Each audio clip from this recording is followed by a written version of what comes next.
செல்லும் இந்த ஜென்மம் தீரும் ஏன் அழகு குட்டி செல்லும் இறைவன்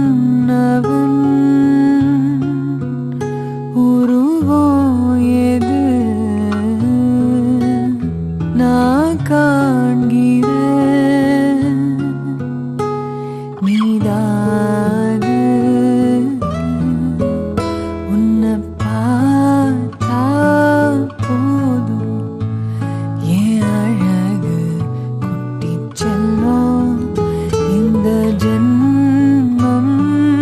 தீரும் ஏன் அழகு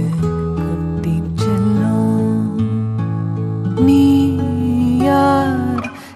யாரோ நான் தான் நீயாக மாறினாய் நான் யாரோ நீதான் நான் தான் கூறினாய் வேர்னா பூனிதான் பூவே வாசம் வீசினாய் வாசம் என் சுவாசம் என்றும்